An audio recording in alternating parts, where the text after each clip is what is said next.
Hi, it's Lisa Cuneo and welcome to my scrapbook table. Today's layout is for Mix It Up Monday, which is a hop organized by Tara O'Rourke, who is the Paper Snob here on YouTube. She also has a Facebook group. And this month's sketch for May is this one. It is by Brandy Joe, and I notice there's some stitching here, some film strip, which I have, a little bit of mixed media, which is what Mix It Up Monday is all about. And it looks like this could be mixed media. I'm not sure. Maybe that's just the background paper. And a title here. So here is what I'm going to work with. I have some photos of old books that I have, old math books. I used to be a math teacher, as many of you know. And I have some old math books. A couple were my dad's.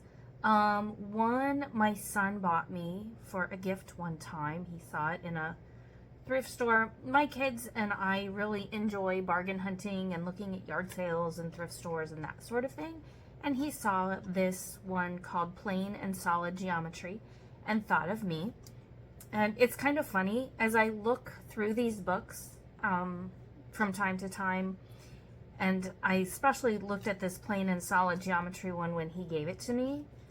The problems in there are very much like the problems I could have assigned recently.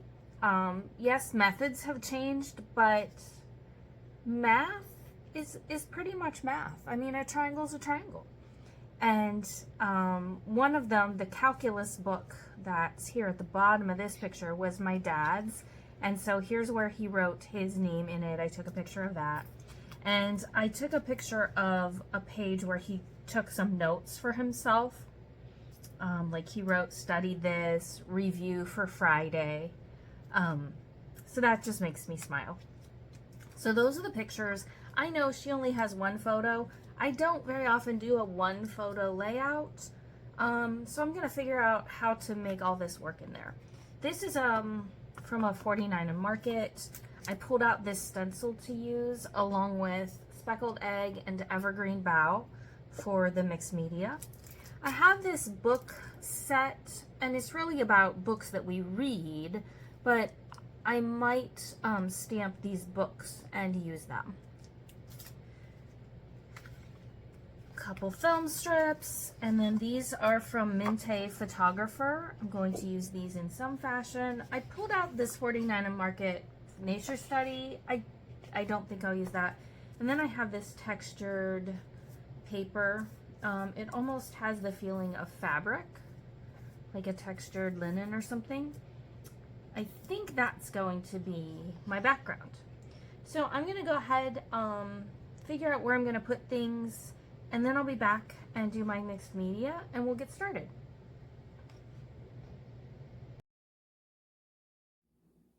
I was just showing you this sketch once again. I matted the photos on this just a green piece of paper. And now I'm thinking about my mixed media. So I pulled Evergreen Bough and Speckled Egg.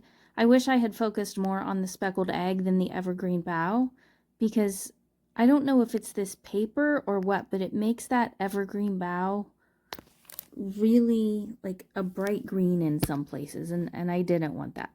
But in the end, a lot of it's covered up, and the little bits that come through, it's okay.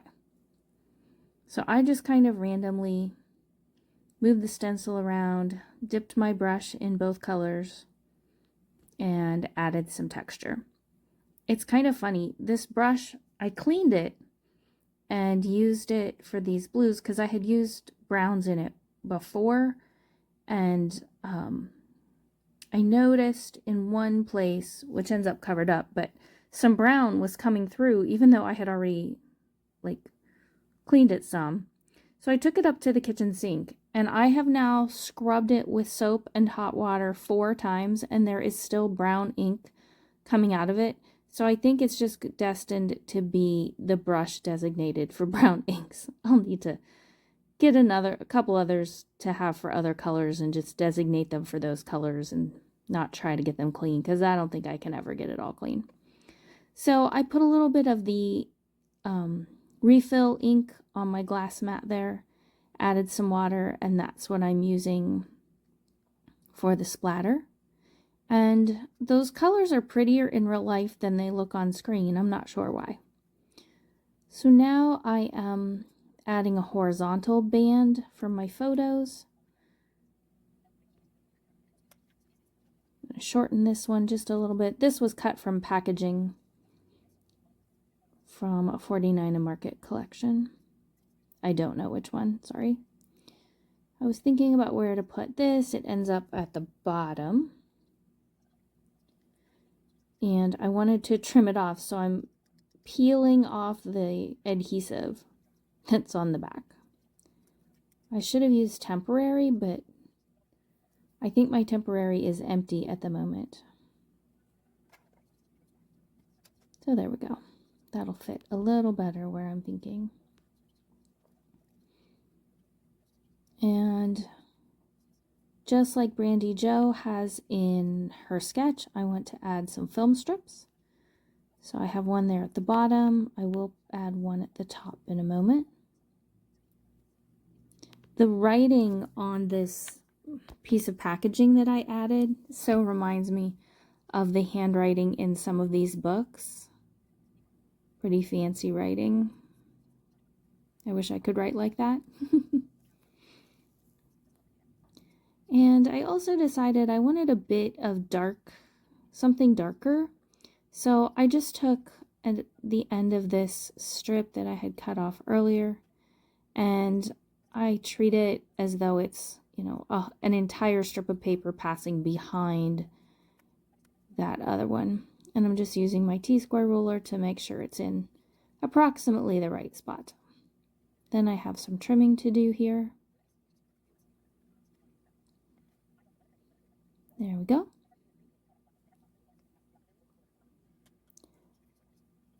Make sure that you check out the description box below. There will be information about Mix It Up Monday, where you can see what other people have done with Brandy's great sketch. And I will also have a link about Ginger Bush's from Ginger's Corner, the whole kit and caboodle month-long event for May, where we're trying to use up an entire collection, either one that we've purchased or one that we've curated from our own stash. I'm actually using one that I bought because I didn't want it to get just put back on my shelf after I made a couple of layouts. So I'm working on using this for several layouts this month. My goal is 5 or 6 layouts and 5 or 6 cards. That certainly won't use the whole collection, but it will make a good dent in it. And so you can see I've stamped out some of the stacks of books. I did add a little bit of extra cardstock in layers beneath them to make them more like an embellishment rather than just a flat piece on there. I decided to put this small stack down in that corner. And let's see, what else do I decide? Oh, I pull out some sequins. Not that they really go with the topic or anything, but the page desperately needed something, and these coordinate with the colors, so that's what I chose. I did some journaling there. Basically, it's what I told you in the introduction about the books, and that some were my dad's and one was a gift from Brian. So I decided that this needed something to kind of ground it. It just felt like the whole thing was just floating in air. So I took some off the edges, and I should have been more careful. I just took a 1/2 inch off of each direction, and then realized the original paper was not perfectly square, so I had to fix that. But I feel better about it now that it's on that darker background. And usually I gut those, but I did not gut this one. I have a bunch of that paper. I don't really love the color, and it's not of a nice weight for scrapbooking, but it works good for this because it's thin and the color is what I needed. I just needed a brown around the edge. So now I'm adding the sequins. This is from a pack, I believe it's from Pink Fresh Studios.